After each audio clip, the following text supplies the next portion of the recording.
বিশালের Lok Sabha vote এই মালদার বুকে আমি বলে গেছি হরিশ্চন্দ্রপুরের সভায়। আমি এটাও বলেছি যে 2024 সালে যখন আবার লোকসভার ভোট আসবে, জহুরের নামাজের পরে এনআরসি যদি ঘুমিয়েও থাকে, এনআরসি চোখে মুখে জল দিয়ে বলবে উঠরে উঠ, দেখুন ভোট করতে যেতে হবে আমাদের হাতে। যাইনি ভারতবর্ষের পার্লামেন্টে দাঁড়িয়ে আমি নিজে, অমিত শাহ বসে আছে তার থেকে 10 হাত দূরে, আমি বসে বলেছি এই যে অমিত শাহ, আমার বাপ, আমার মা, আমার দাদা, আমার দিদি সব বাংলাদেশে, আমিও বাংলাদেশি। তোমার যদি ক্ষমতা থাকে আগে আমাকে বাংলাদেশে পাঠাও।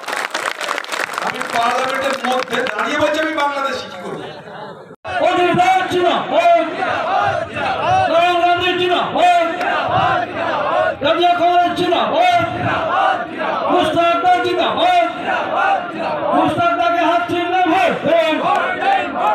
পরেও আমি বলেছিলাম, ভোট আবার আগেও বলেছিলাম, নাগরিক আইন, এনআরসি এগুলো হচ্ছে নির্বাচনী পণ্য। নির্বাচন আসলে এরা আসবে, নির্বাচন চলে গেলে এরা চলে যাবে। নাগরিক আইন, এনআরসির গল্প ভোটের পর আর কেউ শুনেছেন দিদির মুখে? না। কিন্তু আমি বলেছিলাম ভোটের পর যে নাগরিক আইন, এনআরসির গল্প আবার আসবে। আমি সময় বলে দিয়েছিলাম অনেক আগে, 2024 সালের লোকসভা ভোট এই মালদার বুকে আমি বলে গেছি হরিশ্চন্দ্রপুরের সভায়।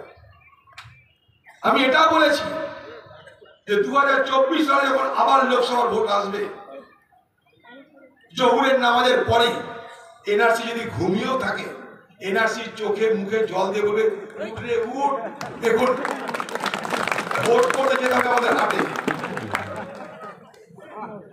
সব মানুষকে আমাদেরকে বুড়বাক বানানো হবে। বলুন, পশ্চিমবঙ্গের সরকার একবারও বিধানসভায় আলোচনা করেছে?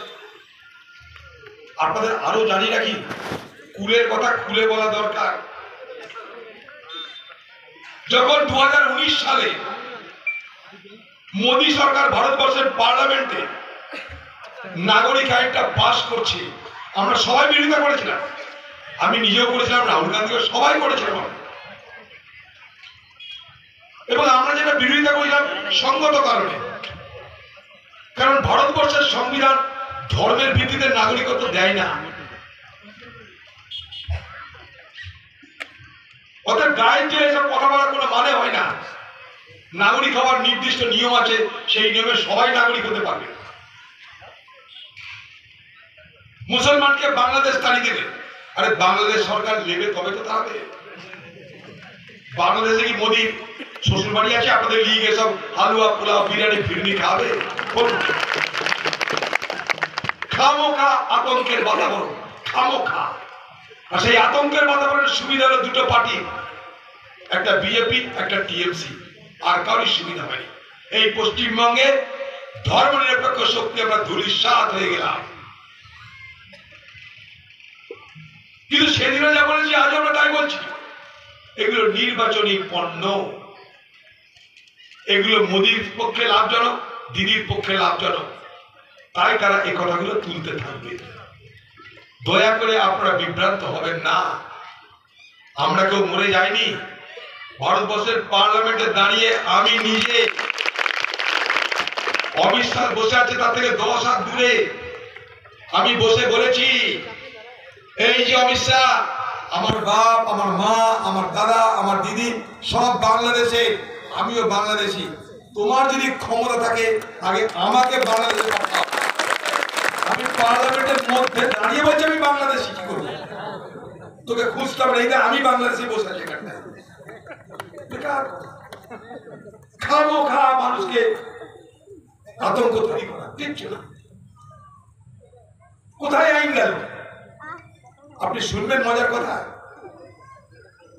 পাকিস্তান থেকে কিছু হিন্দু দিল্লিতে এসেছে এই নাগরিক আইনের পর, তাদেরকে এবার তো নাগরিক আইনটা পাস হয়ে গেল, তাড়াতাড়ি নাগরিকত্ব পেয়ে যাবে, পাকিস্তানে যেতে হবে না।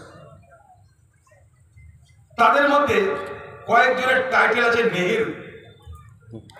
পাকিস্তানের সিন্ধ এলাকায় হিন্দুরা ভারতবর্ষের যারা বড় বড় মানুষ তাদের নামে টাইটেল রাখে।